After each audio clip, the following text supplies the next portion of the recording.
Welcome back to lesson 12. Lesson 12 out of 46 for the 46 years of my life on the Shea Butter Chanel channel.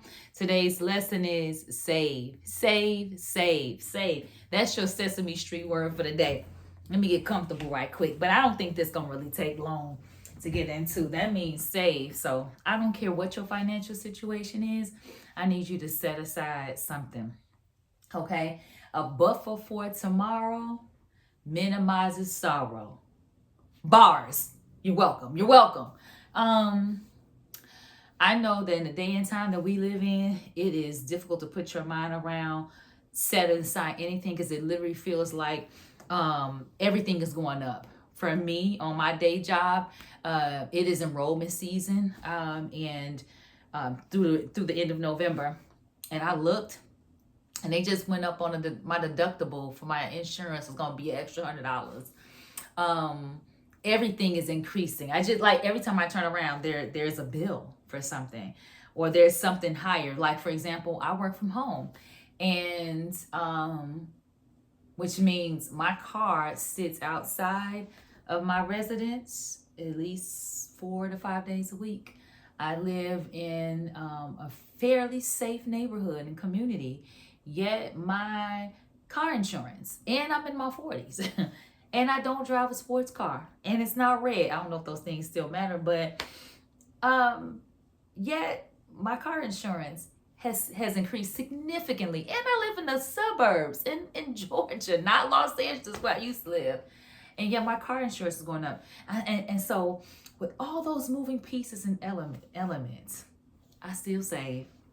And my savings is on autopilot, particularly if you are a working individual and you get a check every 2 weeks.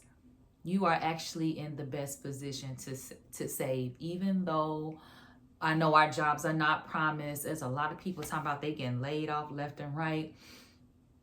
Save. I'm saving even though I got bills due. I'm saving even though I owe a bill on a credit card. I'm saving. I think it's if it's particularly if you're younger, forcing yourself to save so that it's a habit now that you don't think about. And I'm talking about having an emergency savings. I'm talking about having a rainy day fund. Even if the goal is to get to a 3 to 6 month buffer fund, something like that. But at least like with Dave Ramsey, his thing is saving your first $1,000 if you do his steps. At least try to get there. Try to get there. Having something saved to the side. It's one of those things that I wish that I had done when I was younger.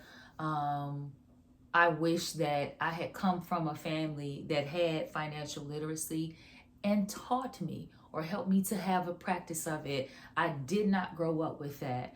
I had absolutely no financial training whatsoever. And so I've had to do a lot of unlearning and then deprogramming. And unfortunately, the habits that I have now that are better than what I had in my young adult years are still not what they should be. And saving is one of them. Saving is one of those things that I say, you know what? Had I known, had I been more disciplined, where might I be right now? So I can't stay in the regret part. I can't stay in the condemnation. I can't stay in that, but I can have a holy conviction. And my conviction says, save. And the amount that you save may experience some ebbs and flows, but I want you to save something. And don't touch it. Don't touch it for real emergencies. You might decide to have different savings accounts. There might be you want to save so that you can travel responsibly and not charge it. Very, very smart. Some people still believe in having holiday savings accounts. Like, oh, I want to be able, if you buy presents for Christmas, if you want to do extravagant gift giving, if you want to have savings for those things, that's nice. But the savings that I'm talking about is for your own security. It's the savings that keeps you from having to borrow or minimizes it. whether it's borrowing through loans or credit cards from a bank, or especially when it comes to borrowing from actual people, because borrowing from people, whether it's friends or family, it always changes the relationship. It does change it from to that of master and slave. You don't believe it, but it's Bible. The Bible says that the borrower is slave to the lender.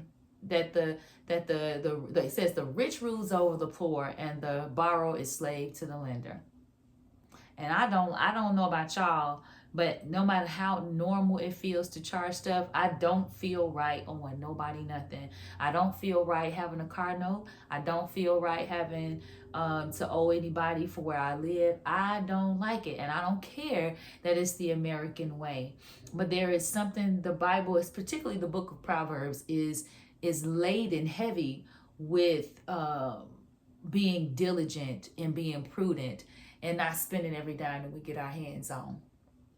So take it from somebody who has lived and has regret of the debt that I have accumulated over the years, and had to learn that it was a detriment to me, and I had to come up out of some debt, and then realizing that I wish I had more in savings.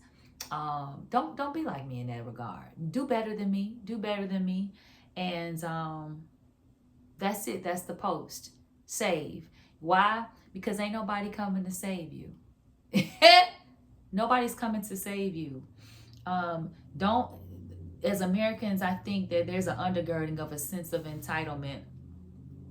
We expect the government to have all kinds of programs to safeguard us. And I'm talking in terms of